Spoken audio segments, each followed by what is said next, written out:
Salut, bande de guerriers assoiffés de sang. Aujourd'hui, sur GTROM Gaming, on va couper des têtes.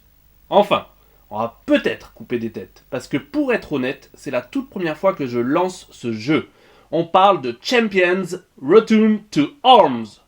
J'ai récemment récupéré un lot de jeux PS2, et au milieu, il y avait cette beauté. Alors, le premier épisode, Champions of Nora, je le connaissais de nom, parce qu'à l'époque, il avait vraiment fait du bruit. Mais ce deuxième volet, eh ben moi, je l'ai vu passer sous les radars. Peut-être que c'était la fin de vie de la PS2, peut-être que le marché avait changé.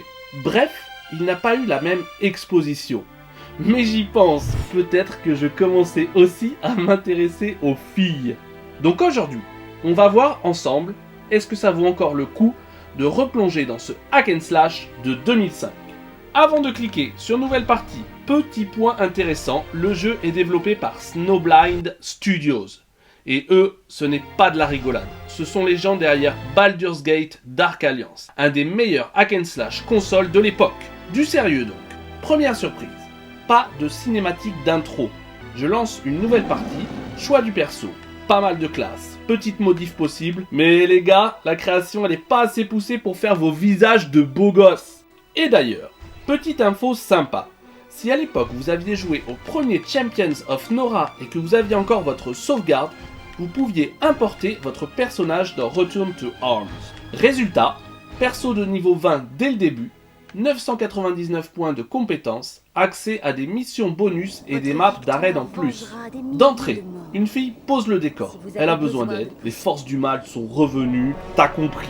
Petite cinématique du niveau, j'avance, et là, une autre fille arrive et me fait choisir entre bien et mal.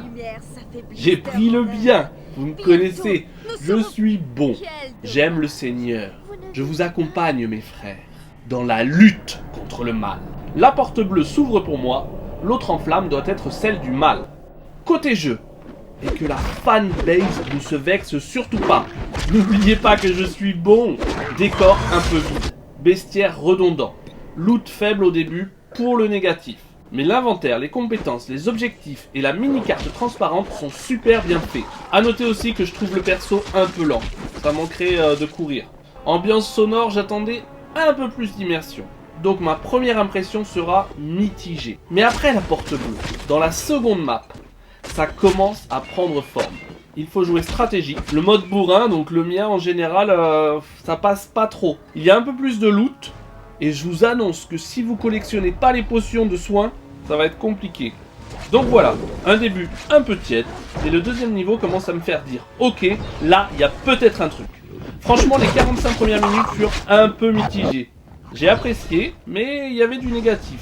Pas de vraie intro, un premier niveau un peu vide, un perso lent, peu de loot. Mais dès que je suis passé sur la deuxième map, le jeu m'a attrapé. L'ambiance se pose, le loot devient un poil plus intéressant, il faut jouer plus malin, gérer ses potions, et j'ai commencé à vraiment accrocher.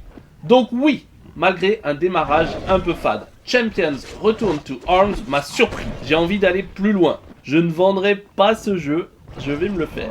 Il y a un vrai potentiel et ça donne clairement envie de continuer l'aventure.